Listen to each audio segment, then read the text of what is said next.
Welcome to G-Ball Vision. Today we have a new knife to check out coming in from Kansept. This is the new Cybin and it is available, and I will have it linked down below in the description of this video. And while we're diving in, let us know what your EDC is for today down in the comments. Now this is an interesting design here. I have seen a few photos of this knife, but I don't know a whole lot about it. Haven't seen any videos on it. I do notice that there is some numbering here on the back, so I don't know if this is some sort of limited run. I don't know if it'll come up, but it says number 13 out of 300. So not a ton of this version was made, at least. Very cool looking. We have this frag pattern on the titanium handles here, and they are some nice slabs of titanium. We'll check the weight here in a minute along with that blade stock, but look at that. This is a fairly hefty knife for its size. Interesting blade shape there. We have a modified sheep's foot, kind of harpoon rhino type blade. You'll have to let me know what you think of that blade shape there. We have a cutout and a fuller there for deployment, and you should be able to use both. Mainly going to use that cutout though. We don't have a flipper or rear flipper, and the detent is pretty nice on this thing. Pretty strong, I would say. Our lockup looks pretty good there, about 35%, and we are perfectly centered up there on the blade. A very nice and unique milled titanium clip there, going with the flow of the design, not just throwing some regular old milled clip on there. I like that. It is going to be right hand carry only, and we do have a black titanium backspacer there to match the hardware and pocket clip. I like the look of this knife here with the real dark handle and accents, and then that stonewash blade. Definitely a recipe for a user. Let's go ahead and get a quick measurement on this thing. It's not real big. That's what she said. About 7.5 inches overall, and 3 1/4 to that cutting edge, and about 3 3/8 for our total blade. The sharpening choil could be and will receive some complaints. I am no expert, but you'll have to let me know what you think about that sharpening choil. I think that is an area routinely where there's an issue with the knife. I don't mean to make it sound like every knife, every company, but if there is an issue with the knife, right, it's more often than not that's one of them or the only real complaint.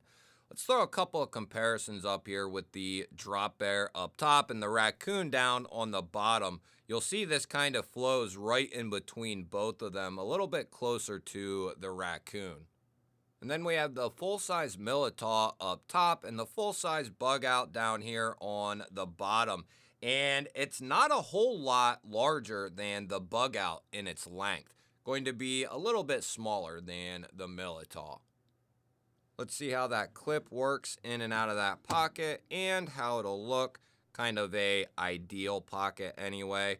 Good retention over that initial ramp, and it'll look pretty cool in the pocket. You will have a little bit poking out, standard milled clip, and I enjoy that. It gives me a nice little spot to nice amount of surface area to grab a hold of the knife and pull it out of the pocket. Good retention on that clip, and I don't foresee that being an issue in most cases. The thicker the seam is always a probable issue for retention on the clip and it being a little bit too tight, but I think in most cases it looks pretty good under there, and that frag texturing is going to give you a lot of added grip as well.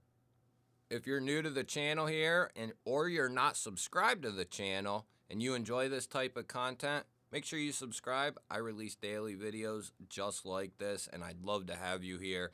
We'll go ahead and we'll check the weight on this knife, and we'll go ahead and check the blade stock and the handle thickness as well.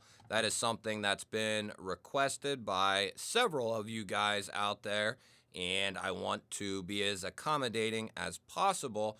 Let me know if there's anything else you'd like added in or taken away or anything like that. Anything that can help make the videos better, I appreciate a ton. We are looking at 3.95 for our weight on the knife there. So not too shabby, under 4 ounces, and it is a pretty hefty knife with a fairly thick blade stock. I have to order a new battery here for my calipers because they are about to die. But these are saying about 0.495 there for the handle thickness. Not too shabby. Anything right around 0.5. And then our blade stock thickness is right about 135 to 140 would be a safe bet. Probably a little closer to 130. And then a random spot here behind the edge. And we're looking at probably about 18,000, 17,000, somewhere in that ballpark. I do plan on getting a better pair of calipers here. These are pretty decent, but I plan on getting a quite a bit better pair here very soon. So we'll go ahead and check the edge on this thing. And we have a piece of telephone book paper here. It's not a complete tell-all, but if it can cut this paper, it has a fairly decent edge on it. And this has a pretty good edge on it, I would say. And what's cool is it's not completely straight. It's a very mild belly, almost from what you would call the sharpening choil all the way to the tip. I like that. It's still very easy to manage and still make longer cuts.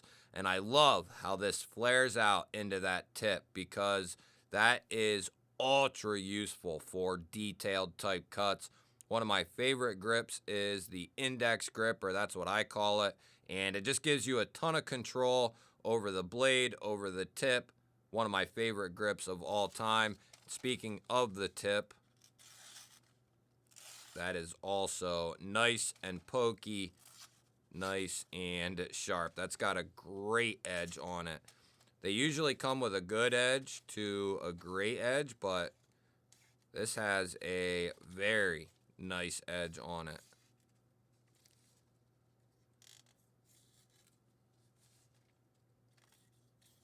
And that's cutting through bull crap right there.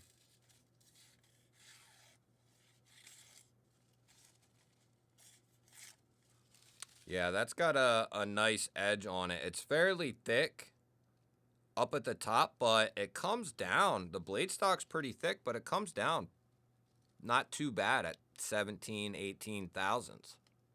So we'll go ahead and we'll check this lock here in 1 second. We did check centering. It's nicely centered up.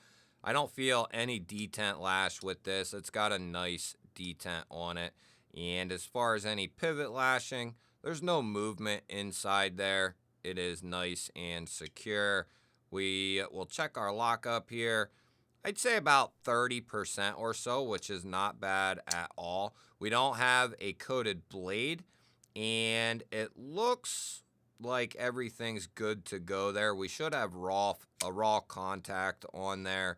Looks like there is a steel insert, and that is completely raw there. So let's go ahead and see what we have here. We're just doing this to make sure the lock is not going to slip off the tang of the knife. And it's not something that we have ever had from Kansept to date. And hopefully I don't jinx it, but that is impressive. I've bought and checked out a ton of Kansepts over the last year and a half, 2 years. And for them to not have a single failure with any of their locks, that's a testament to their quality control. Very, very good. You know, you might not always love the designs that they do, but they have gotten increasingly better over the last year. And with the expansion into the tenable line, not only has that remained really, really good since its start. Tenable came out firing on all cylinders. Tenable is Kansept's sister company, who is now responsible for their more inexpensive knives. And it's not like Tenable is taken away from the main idea here, and that's for Kansept to be putting out high quality knives. They have remained doing that and getting better every month, it seems. And the Toth here, the Toth, the Toth, the Thoth, I don't know how you want to say it. It doesn't matter. This thing is amazing either way. This is a Sparrow design here. Greg Schaub with Kansept. They make a great team. But this is easily a knife of the year. I think I had this as number 2 on my list. Easily could have been number 1. And this is the type of stuff they're doing now. But I love Kansept because look at just these 4 designs here. They're not afraid to do some different stuff. And I really like that. In a world where, you know, there's only so many shapes to do a knife in.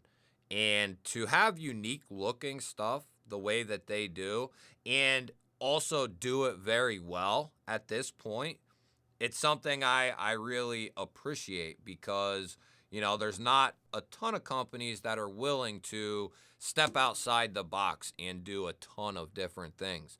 You'll have to let me know, what do you think of the Cybin? What do you think of the new line from Tenable and them going with a completely budget company and new name?